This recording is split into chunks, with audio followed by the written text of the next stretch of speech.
Friends, അങ്ങനെ നമ്മുടെ ദീപാവലിയൊക്കെ ഇങ്ങനെ അടുത്തെത്തിയിരിക്കുകയാണ്. ഇനി ദീപാവലി വരെ നമ്മൾ ദീപാവലി റിലേറ്റഡ് വീഡിയോസാണ് ഇടുന്നത്. ശ്രദ്ധകുട്ടി ഉണ്ടാക്കിയ ഗ്രീറ്റിംഗ് കാർഡ് എല്ലാവർക്കും ഇഷ്ടമായില്ലേ? ഇന്ന് നമ്മൾ ദീപാവലി സ്വീറ്റ്സ് ആയിട്ടാണ് വന്നിട്ടുള്ളത്. ആപ്പിൾ പേട. അപ്പോൾ ഇതെങ്ങനെ ഉണ്ടാക്കുക എന്ന് നമുക്ക് നോക്കാം. ഞാൻ ഇങ്ങനത്തെ ഒരു ഗ്ലാസ്സിലാണ് മെഷർമെൻറ്റ്സ് ഒക്കെ പറയണത്. ഈ ഗ്ലാസ്സിൽ ഒരു 1/2 ഗ്ലാസ് വെള്ളം എടുക്കുക.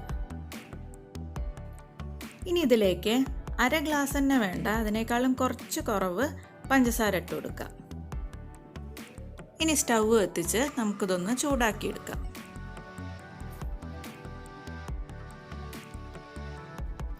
ഇതുപോലെ പഞ്ചസാരയൊക്കെ നന്നായിട്ട് മെൽട്ടായിട്ട് കുറുകി വരണം. ഇപ്പോൾ ഒരു 5 മിനിറ്റ് കഴിഞ്ഞിട്ടുണ്ട്.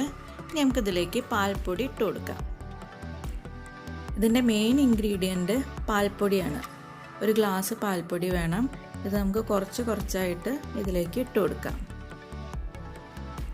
പാൽപ്പൊടി കട്ട പിടിക്കാതെ നന്നായിട്ട് ഇളക്കി യോജിപ്പിക്കുക.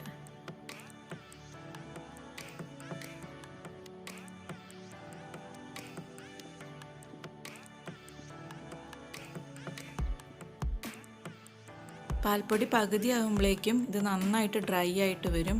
അപ്പോൾ നമുക്കിതിലേക്ക് കുറച്ച് ചൂടുള്ള പാല് ചേർത്ത് കൊടുക്കാം. ഞാൻ ഇപ്പോൾ ഇവിടെ പാലിൽ കുറച്ച് കുങ്കുമപ്പൂവും കൂടിയും ചേർത്തിട്ടുണ്ട്. അത് ഓപ്ഷണലാണ്, വേണമെങ്കിൽ ചേർത്താൽ മതി. ആ ഫ്ലേവറും കൂടി ഉണ്ടെങ്കിൽ നമുക്ക് കുറച്ചും കൂടി ടേസ്റ്റ് ഉണ്ടാവും ഈ പേട കഴിക്കാൻ.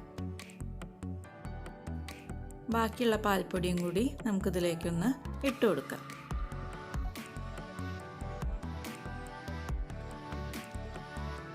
പാൽപ്പൊടിയൊക്കെ കട്ടല്ലാതെ നന്നായിട്ട് മിക്സ് ചെയ്യുക. ഇനി ഇതിലേക്ക് ഒരു 1/2 ടീസ്പൂൺ നെയ്യ് കൂടെ ചേർത്ത് കൊടുക്കുക. ഇനി ഇത് നന്നായിട്ടൊന്ന് വരട്ടിയെടുക്കണം. ഇതുപോലെ പാനിൽ നിന്ന് വിട്ടു പോരുന്ന പോലെ ആക്കിയെടുക്കണം. ഇനി ഇതൊരു ബൗളിലേക്ക് മാറ്റി വയ്ക്കാം.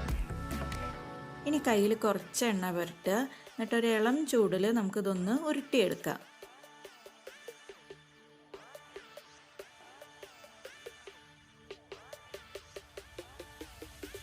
ഇങ്ങനെ റൗണ്ടാക്കിയതിന് ശേഷം നമുക്കിതിൻ്റെ നടുവിൽ ചെറിയൊരു കുഴി ഒഴിക്കാം.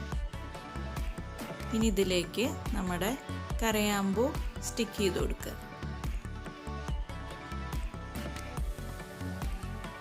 അങ്ങനെ ഒരു ആപ്പിളിൻ്റെ ഷേപ്പ് ഏകദേശം റെഡി ആയിട്ടുണ്ട്. ഇതുപോലെ ബാക്കിയെല്ലാം റെഡിയാക്കി എടുക്കാം.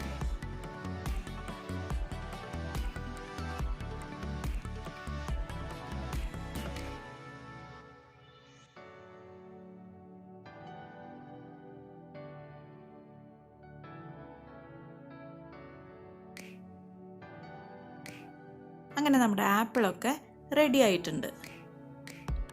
ആപ്പിൾ ആകുമ്പോൾ നല്ല റെഡ് കളർ വേണം. അപ്പോൾ നമുക്കിതിലേക്ക് കുറച്ച് കളറും കൂടി ആഡ് ചെയ്ത് കൊടുക്കാം. ഞാൻ ഇവിടെ നാച്ചുറൽ കളറാണ് യൂസ് ചെയ്തിട്ടുള്ളത്. ഇതെങ്ങനെ ഉണ്ടാക്കാമെന്ന് ഞാൻ മുന്നത്തെ ഒരു വീഡിയോയിൽ പറഞ്ഞിട്ടുണ്ട്. ഇതിൻ്റെ ലിങ്ക് ഡിസ്ക്രിപ്ഷൻ ബോക്സിൽ കൊടുക്കാം. ഇതല്ലെങ്കിൽ നമുക്ക് പുറത്തുനിന്ന് വാങ്ങുന്ന കളറും യൂസ് ചെയ്യാം.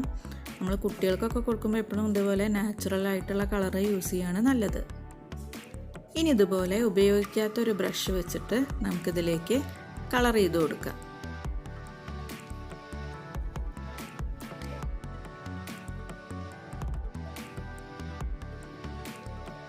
അങ്ങനെ നമ്മുടെ ആപ്പിൾ പേട റെഡി ആയിട്ടുണ്ട്. ഇത് കാണാനും കഴിക്കാനും ഒക്കെ അടിപൊളിയാണ്. അപ്പോൾ എല്ലാവരും പ്രാവശ്യത്തെ ദീപാവലിക്ക് ഇതൊന്ന് ട്രൈ ചെയ്ത് നോക്കണേ.